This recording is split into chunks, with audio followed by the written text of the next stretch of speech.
ইমরান 3 নম্বর সূরা 96 নম্বর আয়াত 4 নম্বর পারার 1 নম্বর পৃষ্ঠার 7 নম্বর লাইন আল্লাহ তাআলা বলেন ইন্না আউওয়ালা বাইতিন উদিয়া লিন-নাস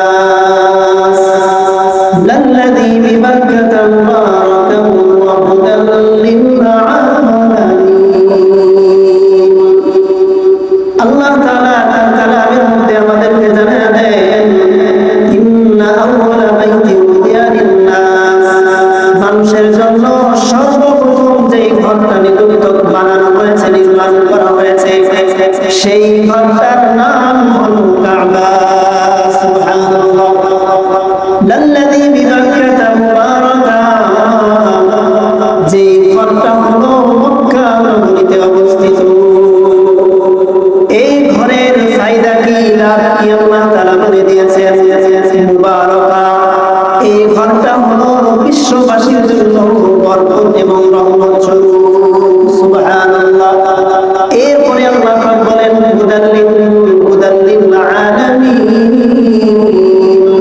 এবং সমস্ত বিশ্বের মানুষের জন্য এই কাবায় হলো হিদায়াত। সবকিছু যদি আল্লাহর জন্য হয় তাহলে এই পৃথিবীর কাউকে কোনোদিন আমরা ভয় পাবো না। কথা বলেন ঠিক কিনা? সুতরাং যতই আমাদেরকে হামলা মামলা আর যা কিছুর ভয় দেখান না কেন, ওই তার কাটার ওই পাশে এই পাশে যদি আসেন তাহলে আপনাদের একটারও পিঠের চামড়া থাকবে না, একটাকেও এই দেশ থেকে আমরা আর জীবিত যাইতে দিব না। কথা বলেন ঠিক কিনা? সুতরাং আমাদের দেশের দিকে কেউ যদি চোখ তুলে তাকান তাহলে ওই চোখ আমরা উপড়ে ফেলতে রাজি আছি। কথা বলেন ঠিক কিনা? আম্মা বাদু ফাআউযু বিল্লাহি মিনাশ শাইতানির রাজীম। বিসমিল্লাহির রাহমানির রাহিম। ইন্না আউওয়ালা বাইতিন উযিআ লিন-নাসি লাল্লাযী বিবাক্কাতা মুবারাকান ওয়া হুদাল লিল-আলামিন। সাদাকাল্লাহু মাওলানাল আযীম ওয়া সাদাকা রাসূলুহুন নাবিয়্যুল কারীম ওয়া নাহনু আলা যালিকা লামিনাশ শাহিদিন ওয়াশ শাকিরিন ওয়ালহামদুলিল্লাহি রাব্বিল আলামিন। আলহামদুলিল্লাহ, আল্লাহ সুবহানাহু ওয়া তাআলার দরবারে লাখো কোটি শুকর ও সুজুদ। যে মহান মালিক আমাদেরকে অত্যন্ত দয়া করে, মায়া করে, মহব্বত করে, ভালোবেসে জুমার নামাজ আদায় করার জন্য মসজিদে আসার তৌফিক দান করেছেন, সাথে সাথে দ্বীনি কিছু আলোচনা করার ও শোনার তৌফিক দান করেছেন। আমরা সকলেই অন্তরের অন্তঃস্থল থেকে কালিমাতুশ শুকর আদায় করি, বলি আলহামদুলিল্লাহ। আরবিতে এখন যে মাসটা চলে, সম্মানিত একটা মাস, এক কথায় এটা হলো হজের মাস। তো আমরাও আলোচনা শুরু করেছিলাম কাবা শরীফের ইতিহাস। আল্লাহ রাব্বুল আলামিন যে কাবা আমাদের সামনে এখন বর্তমান আছে, এই কাবাটা কিভাবে, তার ইতিহাস কি, সম্পর্কে আমরা গত জুমায় আলোচনা হয়েছিল। তারপর থেকে ইনশাআল্লাহ কাবার ইতিহাস সম্পর্কে আজকেও আলোচনা হবে। আল্লাহ রাব্বুল আলামিন এই পৃথিবীতে মানুষের ইবাদত করার জন্য, সমস্ত মানুষ যেদিক ফিরে ইবাদত করে সেই দিকটার নাম হলো কিবলা বা কাবা। তো এই কাবা আল্লাহ রাব্বুল আলামিন একটা ঘর বানিয়েছেন। তো আল্লাহ রাব্বুল আলামিনের ঘরটা কিভাবে আল্লাহ তাআলা এই দুনিয়াতে বানিয়েছেন, এই ব্যাপারে মতামত পাওয়া যায় যে বর্তমান যে কাবা আমরা দেখি, এই কাবা মোট 12 বার সংস্কার হয়েছে। কতবার? 12 বার। এই সংস্কারগুলো বড় ধরনের সংস্কার, কিন্তু ছোটখাটো সংস্কার এখনো তো চলে, কিন্তু সবচাইতে বড় ধরনের সংস্কার হলো 12টা। এক নম্বরে আল্লাহ পাক রব্বুল আলামিন ফেরেশতাদের মাধ্যমে করেছেন। 2 নম্বরে আল্লাহ পাক রব্বুল আলামিন হযরত আদম আলাইহিস সালামের মাধ্যমে করেছেন। 3 নম্বরে হযরত আদম আলাইহিস সালামের সন্তান হযরত শীশ আলাইহিস সালামের মাধ্যমে করেছেন। 4 নম্বর হযরত ইব্রাহিম এবং ইসমাঈল আলাইহিস সালাম, এই 2 জন নবীর মাধ্যমে করেছেন। 5 নম্বর আল্লাহ পাক রব্বুল আলামিন আমালিকা সম্প্রদায়ের মাধ্যমে করেছেন। 6 নম্বরে আল্লাহ পাক রব্বুল আলামিন বনু জুরহুম সম্প্রদায়ের মাধ্যমে করেছেন। 7 নম্বরে আল্লাহ পাক রব্বুল আলামিন কিলাব সম্প্রদায়ের মাধ্যমে করেছেন। 8 নম্বরে আল্লাহ পাক রব্বুল আলামিন মুজার সম্প্রদায়ের মাধ্যমে করেছেন। 9 নম্বরে আল্লাহ পাক রব্বুল আলামিন কুরাইশদের মাধ্যমে এবং রাসূলুল্লাহ সাল্লাল্লাহু আলাইহি ওয়াসাল্লাম যেখানে হযরত আসওয়াদ স্থাপন করেছিলেন ওই কুরাইশদের মাধ্যমে করেছেন। 10 নম্বরে আল্লাহ পাক রব্বুল আলামিন আব্দুল্লাহ ইবনে জুবাইর রাদিয়াল্লাহু তাআলা আনহুর মাধ্যমে করেছেন 64 হিজরিতে। 11 নম্বর হাজ্জাজ বিন ইউসুফের মাধ্যমে করেছেন 74 হিজরিতে। 12 নম্বরে উসমানীয় খলিফা তুরস্কের বাদশা চতুর্থ মুরাদের মাধ্যমে 1040 হিজরিতে আল্লাহ পাক রব্বুল আলামিন এই কাবা ঘরের সংস্কার করেন। এরপরে ছোটখাটো অনেক সংস্কার হয়েছে, কিন্তু এই 12টা ইতিহাসের কিতাবে পাওয়া যায়। এই 12টা সবচাইতে কঠিন মুহূর্তগুলো, কাবা ঘর ধ্বংস হয়ে গিয়েছিল, ধসে গিয়েছিল, তারপরে আবার পুনর্নির্মাণ করেন এই 12 বার। তো 1 নম্বরে আল্লাহ পাক রব্বুল আলামিন ফেরেশতাদের মাধ্যমে করেছেন। কিভাবে করেছেন? আল্লাহ পাক যখন এই পৃথিবী সৃষ্টি করলেন, সমস্ত পৃথিবীতে কোনো মাটি ছিল না, শুধু পানি আর পানি। সমস্ত পৃথিবীতে যখন পানি, তো পানির ঢেউ যখন চলতেছিল, পানির ঢেউ একটার সাথে একটা লাগার কারণে লাগতে লাগতে লাগতে কিছু বুদবুদ ধরনের সৃষ্টি হয়। সমুদ্রের পাশে যারা গিয়েছেন অথবা অনেক ঢেউয়ের পাশে যারা গিয়েছেন, সেখানে দেখবেন এক ধরনের বুদবুদ সৃষ্টি এবং শক্ত হয়ে যায়। বর্তমান কাবা যেখানে, সেই জায়গায় এই বুদবুদ সৃষ্টি হয়েছিল। এরপরে আল্লাহ পাক রব্বুল আলামিন ফেরেশতাদের মাধ্যমে এই ঘরটা নির্মাণ করা শুরু করে দেন। সুবহানাল্লাহ। দ্বিতীয়বার হযরতে আদম আলাইহিস সালামের মাধ্যমে এই ঘর সংস্কার করেন। তো এই ঘরটা হলো এই পৃথিবীর সর্বপ্রথম ঘর। এর পূর্বে আর পৃথিবীতে কোনো ঘর আল্লাহ তাআলা নির্মাণ করেননি, সৃষ্টি করেন।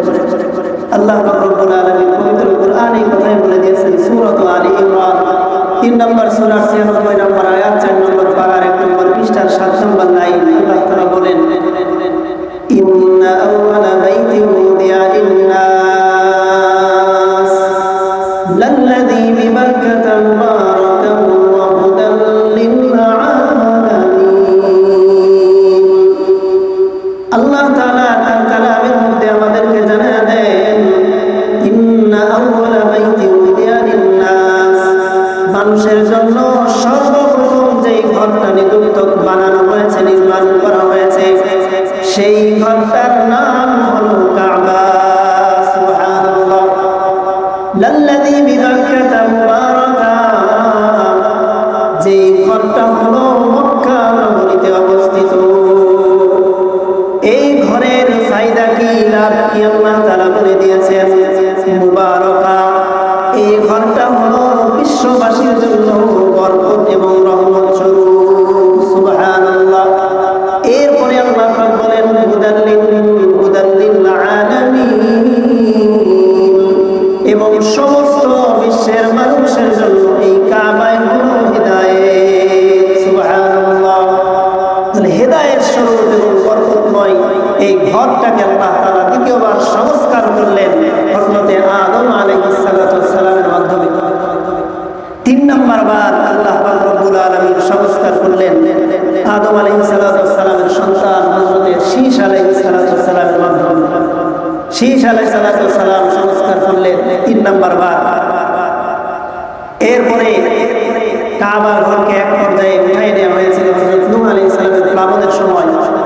তখন হযরত সালেহ আলাইহিস সালাম তিনি কাবা ঘরের তাওয়াফ করেছিলেন ঠিক, কিন্তু অনুমান করে তাওয়াফ করেছিলেন যে এই জায়গায় কাবা ঘরটা থাকতে পারে। এরপরে হযরত ইব্রাহিম আলাইহিস সালাম এবং হযরত ইসমাঈল আলাইহিস সালাম বাবা এবং ছেলে এই দুইজন কাবা ঘরের নির্মাণ করেন, সংস্কার করেন। এটাই হলো প্রসিদ্ধ ঘটনা এবং এটাকে কেন্দ্র করেই আমাদের হজের মধ্যে বিভিন্ন বিধিবিধান আছে।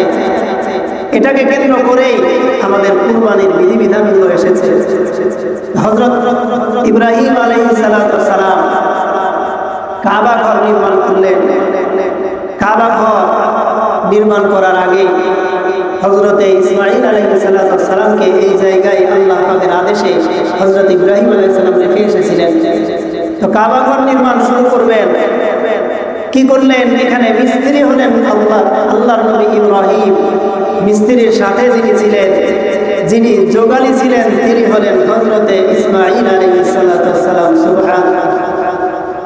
তো দুইজন বাপ বেটা এই কাবা নির্মাণের কাজ শুরু করে দিলেন। তো যখন নির্মাণ করতে করতে একটু উঁচু হয়ে গেল, তখন আর উঁচাতে আর হাত দিতে পারে না। তো আল্লাহ রব্বুল আলামিন জান্নাতি একটা পাথর দিয়েছেন। জান্নাতি দুইটা পাথর আছে, একটা হলো হজরে আসওয়াদ আর একটা হলো মাকামে ইব্রাহিম। এখন বর্তমানে হাজী সাহেবরা যেখানে নামাজ আদায় করতে হয় তাওয়াফের পরে, ওই মাকাম ইব্রাহিমে যে পাথর, এখন ইব্রাহিম আলাইহিস সালামের পায়ের চিহ্ন সেখানে আছে। আল্লাহ তাআলা জান্নাত থেকে একটা পাথর দিয়ে দিলেন। এই পাথরের উপর পা দিয়ে হযরত ইব্রাহিম আলাইহিস সালাম বাকি কাবাটা নির্মাণ করলেন। সুবহানাল্লাহ। এই কাবা নির্মাণ করার সময় হযরত ইব্রাহিম আলাইহিস সালাম দোয়া করেছিলেন। কি দোয়া করেছিলেন? যেই দোয়ার ফসল হলো আমাদের নবী মুহাম্মদুর রাসূলুল্লাহ সাল্লাল্লাহু আলাইহি ওয়াসাল্লাম। আল্লাহ পাকের কাছে কাবা নির্মাণ করা শেষ, দোয়া করলেন, আল্লাহ পাকের কাছে দোয়া করলেন। এটাই আল্লাহ তাআলা কোরআনে বলেন, সূরাতুল বাকারা 2 নম্বর সূরার 129 নম্বর আয়াত, 1 নম্বর পারা 19 নম্বর পৃষ্ঠার 4 নম্বর লাইন। আল্লাহ তাআলা বলেন, রব্বানা ওয়া বা'আথ ফীহিম রাসূলান মিনহুম ইয়াতলু আলাইহিম আয়াতিক। হযরত ইব্রাহিম এবং ইসমাঈল আলাইহিস সালাম কাবা নির্মাণ করার পর আল্লাহর কাছে দুই হাত তুলে আল্লাহ রব্বুল আলামিনের কাছে দোয়া করলেন, রব্বানা, হে আমাদের প্রতিপালক, ওয়া বা'আথ ফীহিম রাসূলা, এই যে আমার বংশধর হযরত ইসমাঈল এবং আমার আরো বংশধর রয়েছে, বিশেষ করে হযরত ইসমাঈল আলাইহিস সালামকে উদ্দেশ্য করে দোয়া করলেন, এই ইসমাঈলের বংশে এমন একজন নবী পাঠান, রাসূল পাঠান, ইয়াতলু আলাইহিম আয়াতি, যেই নবী এবং রাসূল এসে কোরআনের তেলাওয়াত করে মানুষদেরকে শোনাবে। সুবহানাল্লাহ। ইয়াতলু আলাইহিম আয়াতি, 1 নম্বর দোয়া। 2 নম্বর, ওয়া ইউআল্লিমুহুল কিতাব, শুধু তেলাওয়াত করে শোনাবে এটাই নয়, বরং এই নবী এসে মানুষদেরকে কুরআন শিক্ষা দান করবে। সুবহানাল্লাহ। দ্বিতীয় নম্বর, ওয়া ইউআল্লিমুহুল কিতাব ওয়াল হিকমা, অর্থাৎ বিভিন্ন প্রজ্ঞা শিক্ষা দিবে। তাফসীরে বাগাবী এবং মাযহারিতে উল্লেখ করেছেন, এখানে হিকমত দ্বারা আল্লাহর নবীর সুন্নাত শিক্ষা দেওয়া উদ্দেশ্য। সুবহানাল্লাহ। তাহলে কোরআন পড়ে শোনাবে, কোরআন শিক্ষা দিবে। 3 নম্বরে আল্লাহর নবীর পদ্ধতি, আল্লাহর নবীর সুন্নাত শিক্ষা দিবে। 4 নম্বর, ওয়া ইউযাক্কিহিম, এবং সমস্ত মানুষকে পবিত্র করবে, সমস্ত মানুষকে পবিত্র করবে। এই 4টা দোয়া হযরত ইব্রাহিম আলাইহিস সালাম করলেন। 1 নম্বরে দোয়া করলেন নবী পাঠান, যেই নবীর কাজ হবে 4টা। 1 নম্বরে এই কাজ কি? কোরআন তেলাওয়াত শোনাবে। 2 নম্বর, কোরআনের শিক্ষা দিবে। 3 নম্বর, সুন্নাত শিক্ষা দিবে। 4 নম্বর, সমস্ত মানুষকে পবিত্র করবে। তো সমস্ত মানুষকে পবিত্র করবে কিসের থেকে? তাফসীরে বাগাবী, ইবনে কাসির এবং মাযহারিতে উল্লেখ আছে, ওয়া ইউতাহহিরুহুম মিনাশ শিরকি বিল্লাহ, আল্লাহ তাআলার সাথে যারা শিরক করে তাদেরকে আল্লাহ রাব্বুল আলামিন এই নবীর মাধ্যমে পবিত্রতা দান করবেন। এবং যারা ইবাদত করে আল্লাহ ছাড়া অন্য মূর্তির দেবদেবী, তাদেরকে আল্লাহ পাক রব্বুল আলামিন এই নবীজির মাধ্যমে পবিত্রতা দান করবেন। এখন পবিত্র করতে গিয়ে যদি দাওয়াতের মাধ্যমে হয় তো ভালো, আর যদি দাওয়াতের মাধ্যমে না হয় তাহলে শক্তভাবে জিহাদের মাধ্যমে এই সমস্ত উম্মতকে পবিত্র করার দায়িত্ব আল্লাহ পাক রব্বুল আলামিন আমাদের নবীজিকে দিয়েছেন। সুবহানাল্লাহ। এই দোয়া করেছিলেন কে বলেন তো? হযরতে ইব্রাহিম। আমাদের ইব্রাহিম আলাইহিস সালাম সমস্ত নবী, শুধুমাত্র 7 জন নবী ছাড়া সমস্ত নবীর পিতা। সুবহানাল্লাহ। 7 জন নবী ছাড়া সমস্ত নবীর পিতা হলেন হযরত ইব্রাহিম নবী। ইব্রাহিম নবীকে বলা হয় আবুল আম্বিয়া, সমস্ত নবীদের পিতা। এবং ইব্রাহিম আলাইহিস সালামের আরেকটা উপাধি আছে, সেটা হলো সমস্ত উম্মতের জাতির পিতা হলেন কে? ইব্রাহিম আলাইহিস সালাম। নাকি অন্য কেউ? এতদিন তো জানতেন অন্য কেউ, নাকি অন্য কেউ হওয়ার কোনো সুযোগ নেই। জাতির পিতা কে? হযরত ইব্রাহিম আলাইহিস সালাম। এরপর যখন কাবা শরীফ নির্মাণ করা শেষ হয়ে গেল, আল্লাহ তাআলা এবার ইব্রাহিম আলাইহিস সালাম যখন দোয়া করে আল্লাহর কাছ থেকে কবুল করিয়ে নিলেন, আল্লাহ তাআলা এবার ইব্রাহিম আলাইহিস সালামকে 3টা আদেশ করলেন। কয়টা আদেশ? 3টা। এটা বর্ণিত, এটা আছে পবিত্র কোরআনের সূরাতুল হজ 22 নম্বর সূরা 27 এবং 28 নম্বর আয়াত। আল্লাহ তাআলা বলেন, وَإِذْ بَوَّأْنَا لِإِبْرَاهِيمَ مَكَانَ الْبَيْتِ أَلَّا تُشْرِكْ بِي। আল্লাহ রাব্বুল আলামিন 3টা আদেশ করলেন।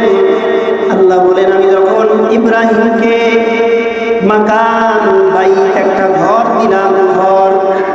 এরপরে আমি ইব্রাহিমকে 3টা আদেশ করলাম।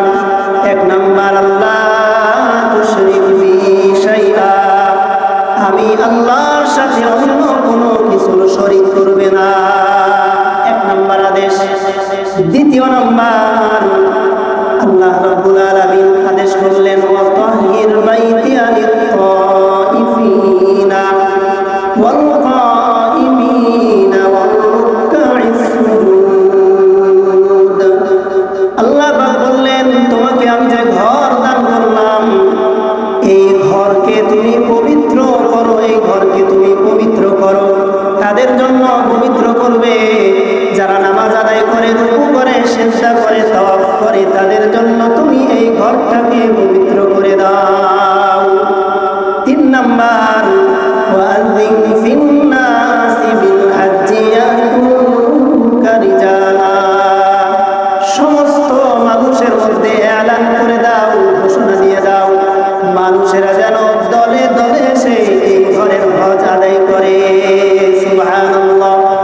এই 3টা আদেশ যখন করলেন, ইব্রাহিম নবী আল্লাহর কাছে প্রশ্ন করলেন, জিজ্ঞাসা করলেন, আল্লাহ, এখানে যদি আমি ঘোষণা দেই মাত্র কয়েকজন ছাড়া, এখানে তো আর কোনো মানুষ নাই। আল্লাহ পাক রব্বুল আলামিন এর উত্তরে বললেন, তুমি আবু হুসাইব নামক এই পাহাড়ে উঠে ঘোষণা করে দাও, আর পুরো বিশ্ববাসীর কাছে ঘোষণাটা পৌঁছে দেওয়ার দায়িত্ব হলো আমি আল্লাহ। সুবহানাল্লাহ। এরপর ইব্রাহিম আলাইহিস সালাম এই আবু হুসাইব নামক পাহাড়, এখন বর্তমানে ওইটা সৌদি বাদশার অন্তর্ভুক্ত, তাদের রাজকীয় বাড়ি, ওখানে কাউকে যেতে দেয় না। ওই জায়গায় উঠলেন, ওই পাহাড়ে উঠে ঘোষণা করে দিলেন যে তোমরা আল্লাহর জন্য হজ করো, জান্নাত কামাই করে নাও, জাহান্নাম নিজেদের থেকে হারাম করে নাও। এই ঘোষণাটা আল্লাহ পাক রব্বুল আলামিন সারা বিশ্বের মানুষের কাছে পৌঁছে দিয়েছে। এখন আমরা কোরআনের মাধ্যমে জানতে পেরেছি, আমরাও সেই ঘোষণা শুনতে পেরেছি, কোরআনের মাধ্যমে বুঝতে পেরেছি যে সমস্ত মানুষ যাদের জন্য হজ ফরজ, তাদের ওই কাবায় গিয়ে হজ করতে হবে। এই ঘোষণাটা আল্লাহ পাক কার মাধ্যমে দিয়েছেন বলেন? হযরত ইব্রাহিম আলাইহিস সালামের মাধ্যমে। তো ইব্রাহিম আলাইহিস সালাম কাবা নির্মাণ করার পর আল্লাহ তাআলা 3টা আদেশ করলেন। এরপরে আরেকটা আদেশ করলেন আল্লাহ তাআলা। ইব্রাহিম আলাইহিস সালাম জিজ্ঞাসা করলেন, আল্লাহ, এই যে কাবা নির্মাণ করার পরে কিছু পাথর বেঁচে গিয়েছে, এই পাথরগুলো আমি কি করব? আল্লাহ রাব্বুল আলামিন জানিয়ে দিলেন, তুমি এই পাথরগুলোকে গুঁড়া করে ফেলো, একেবারে চূর্ণ বিচূর্ণ করে ফেলো। এরপরে ওই আবু হুসাইব নামক এই পাহাড়ে উঠে এই পাথরটা তুমি জমিনের দিকে নিক্ষেপ করে দাও, আর এই পাথরের একটি কোনাও পৃথিবীর যে প্রান্তে পড়বে, যেইখানে পড়বে, কিয়ামতের আগ পর্যন্ত সেই জায়গায় একটা মসজিদ নির্মিত হবে। সুবহানাল্লাহ। এরপরে ইব্রাহিম আলাইহিস সালাম আল্লাহর হুকুম অনুযায়ী করার পর আল্লাহ তাআলা পৃথিবীর সমস্ত জায়গায় ফেরেশতাদের মাধ্যমে ওই পাথরের কণা এক এক জায়গায় পৌঁছে দিলেন, যেখানে এখন আমরা জানতে পারি যে এই সমস্ত জায়গায় মসজিদ হবে। ওই সমস্ত জায়গায় ইব্রাহিম আলাইহিস সালামের হাতের যে পাথরের যে কণা, এই সমস্ত কণাগুলো সেই সমস্ত জায়গায় পড়েছিল। তাহলে এই হলো ইব্রাহিম আলাইহিস সালাম কাবা নির্মাণ করলেন, নির্মাণ কাজ শেষ করে দিলেন। তো নির্মাণ কাজ শেষ করলেন, নির্মাণ কাজ শেষ করার পরে এইভাবে ওখানে বসবাস শুরু হয়ে গেল। এর থেকে হজের কিছু বিধিবিধান, কিছু কাজ হযরত ইব্রাহিম আলাইহিস সালামের মাধ্যমে এসেছেন। তো এই গেল চতুর্থবার সংস্কার। পঞ্চমবার সংস্কার করেছেন আমালিকা সম্প্রদায়। ষষ্ঠবার সংস্কার করেছে বনু জুরহুম সম্প্রদায়। অষ্টবার 8 নম্বর বার সংস্কার করেছে কিলাব সম্প্রদায়। এই সবাই যখন কাবা নির্মাণ করা শেষ হয়ে গেল, 9 নম্বর বারের আগে অর্থাৎ কুরাইশরা যখন কাবা নির্মাণ করবেন, এর আগ দিয়ে আপনাদের অনেকের হয়তো জানা আছে সূরা ফিলের মধ্যে এর ঘটনাটা বিস্তারিত আছে। এই সূরা ফিল অর্থাৎ আব্রাহা বাদশা সেই কাবাকে ধ্বংস করার জন্য এসেছিল। তো কাবা ধ্বংস করার জন্য সে ইয়ামান থেকে এসেছিল। এই বিস্তারিত ঘটনা এদিকে আমরা যাব না, সামান্য কিছু যেটা না বললেই নয় ততটুকু বলবো, আর সামনে যদি কখনো সময় হয় পুরো ঘটনা বলবো। এই আব্রাহা সে কাবা ধ্বংস করার জন্য ইয়ামান থেকে রওনা দিয়েছে মক্কার দিকে, কাবা ধ্বংস করে ফেলবে। তায়েফ যখন আসলো, মুগাম্মাস নামক জায়গা থেকে একজনকে পাঠিয়ে দিল, তার নাম হলো আসওয়াদ বিন মাকসুদ আল কালবি। এই ব্যক্তিকে পাঠিয়ে দিল যে যাও তুমি এই মক্কার এদিকে চলে যাও, কাবা ঘরের এদিকে চলে যাও, গিয়ে আশপাশ যত গোত্র পাবে তাদেরকে কিছু অত্যাচার করে আসে। তো এই ব্যক্তি অত্যাচার করে কিছু উট, এরপরে মানুষের কাছ থেকে বিভিন্ন জিনিস নিয়ে আসার পরে সে এই বাদশার কাছে এগুলো জমা দিয়ে তারপরে বাদশার কাছে বলল যে আমরা যেতে পারি, কোনো সমস্যা নেই। এরপরে আব্রাহা বাদশা সে আবার আরেকজনকে পাঠালো, হুনাতা নামক এক ব্যক্তিকে, সে তাকে পাঠিয়ে দিয়ে বলল যে মক্কার যত বড় বড় সর্দার আছে তাদেরকে বলো আমি যুদ্ধ করতে আসিনি, আমি শুধু কাবা ঘর ধ্বংস করবো, ধ্বংস করে চলে যাব। কেউ যদি বাধা দেয় আমি তাদের প্রতিহত করব, কিন্তু কেউ যদি বাধা না দেয় আমি তাদের প্রতিহত করব না। এই বলে পাঠিয়ে দিল এবং বলল কিছু নেতাকে তুমি নিয়ে আসবে। তো এই হুনাতা নামক ব্যক্তি আব্দুল মুত্তালিবের কাছে গেল। আব্দুল মুত্তালিব ওই সময় মক্কার মধ্যে একজন সম্ভ্রান্ত ব্যক্তি এবং নেতা। তিনি যাওয়ার পরে তাকে কথাগুলো বলার পর সে আব্রাহার কাছে আসলো। আব্রাহা যখন তাকে দেখলো, আব্দুল মুত্তালিবকে দেখার সাথে সাথে তার অন্তরের মধ্যে এক ধরনের ভীতি সৃষ্টি হয়ে গেল যে এই লোক এত সুন্দর সুঠাম দেহ এবং উঁচা লম্বা, এত সুন্দর চেহারা, এই লোককে আমি কোথায় বসতে দেব? তো আব্রাহা চিন্তা করলো আমি যদি এখন আমার আসনে বসতে দেই তাহলে আমার প্রজারা কষ্ট পাবে, সুতরাং এখন কি করা যায়? আব্রাহা নিজে আব্দুল মুত্তালিবের সাথে নিচে বসে গেল। বসে গিয়ে জিজ্ঞাসা করে যে তুমি তো এখানে আসছো, কেন আসছো?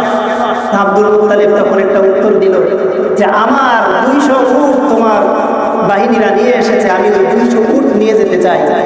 আব্রাহা তখন চিন্তা করলো হাই হাই, এত বড় একজন নেতা, চাইছিলাম ও মনে যুদ্ধ করবে আমার বিরুদ্ধে, তো ও উট নিতে আসছে। তখন আব্রাহা জিজ্ঞেস করলো কি ব্যাপার, তুমি তোমার উটের কথা কেন বললে? তুমি কাবা আমি ধ্বংস করে দেবো, তোমাদের পূর্বপুরুষের সব কিছু আমি মিটিয়ে দিব, এটার ব্যাপারে কিছু বললে না কেন? তখন আবু তালিব একটা উত্তর দিয়েছিল যে কাবা এটা হলো মহান আল্লাহ পাকের ঘর, আর এই যে উট, এই উটের মালিক আমি, আমার মালিকানা জিনিস আমি ফিরিয়ে নিতে চাই। আল্লাহর মালিকানা জিনিস আল্লাহ রক্ষা করবেন, যদি আল্লাহ রক্ষা করেন তো করবেন, না করলে তোমাকে ধ্বংস করে দিবেন। আব্রাহা তখন উচ্চকণ্ঠে বলেছিল আমি কাবা ধ্বংস করবো, আল্লাহ আমার কিছুই করতে পারবে না। আব্দুল মুত্তালিব বলেছিল তুমি যেটা করো করে নাও, কিন্তু আমার আল্লাহ পাক রব্বুল আলামিন এই ঘরের হেফাজত করবেন। সুবহানাল্লাহ। এরপরে আব্দুল মুত্তালিব চলে আসেন। আসার পরে দেখেন কি করেছে, সমস্ত মানুষকে একত্রিত করে বললেন যে তোমরা সবাই পাহাড়ে চলে যাও। আর কিছু নেতা পর্যায়ের মানুষ এদেরকে বললেন তোমরা এখানে থাকো, আমরা কাবা ঘর ধরে ধরে দোয়া করব। এরপরে সবাই দোয়া করলো, যে যার মতো দোয়া করে আব্দুল মুত্তালিব একটা দোয়া করলেন যে আল্লাহ এই যে ঘর দেখছেন এই ঘরটা হলো আপনার ঘর, আর সবাই নিজেদের ঘর হেফাজত করার জন্য চেষ্টা করে, এখানে আমাদের কিছু করার নাই। আপনি যদি এই ঘরের হেফাজত করেন তাহলে কেউ এই ঘরকে ধ্বংস করার ক্ষমতা রাখে না। সুতরাং আপনি এই ঘরের হেফাজত করেন, আগামীকাল সকালে ওই আব্রাহার কোনো প্রতীক, আব্রাহার কোনো চিহ্ন যাতে আমরা এই ঘরের মধ্যে না দেখতে পারি। ঠিক তেমনিভাবে আবু তালিবের এই দোয়া কবুল হয়ে গেল। দোয়া কবুল হওয়ার পর সকালে যখন আব্রাহা রওনা করলো, তখন ছোট ছোট পাখির মাধ্যমে আল্লাহ তাআলা 3টা কঙ্কর সবার শরীরে নিক্ষেপ করলো। ছোট কঙ্কর মসুরের ডাউলের মতো বা এর চাইতে ছোট এই কঙ্কর নিক্ষেপ করার ফলে যেখানে পড়তেছিল ওই জায়গা দিয়ে মানুষের শরীর ছিঁড়ে যাইতেছিল। সুবহানাল্লাহ। এই অবস্থা দেখার পর আব্রাহার শরীরে একটা কঙ্কর পড়ে, তাকে শেষ পর্যন্ত ইয়ামানে নিয়ে যাওয়া হয়। সেখানেই সে খুব শোচনীয়ভাবে মারা যায়, ইন্তেকাল করে। এজন্য এখনো বর্তমান সময়ে সেই আল্লাহ এখনো আছে না নাই? কথা বলেন, আছে না নাই? যদি সেই আল্লাহ থাকে, ওই আল্লাহর পাওয়ার কি এখন নাই? সুতরাং এখন আমি আপনাদেরকে মাঝে মাঝেই বলি, দিনের পর দিন কিন্তু আমাদের অবস্থা পরিবর্তন হচ্ছে। এখন বর্তমান যে অবস্থা আপনারা দেখেছেন পশ্চিমবঙ্গে, ভারতের পশ্চিমবঙ্গে দেখেছেন শুভেন্দু অধিকারী নামক এই যে এখন মুখ্যমন্ত্রী, এ কিন্তু আগে থেকে আমাদের বাংলাদেশকে বিভিন্নভাবে ভয় করানোর, বিভিন্নভাবে ভয় দেখানোর চেষ্টা করে।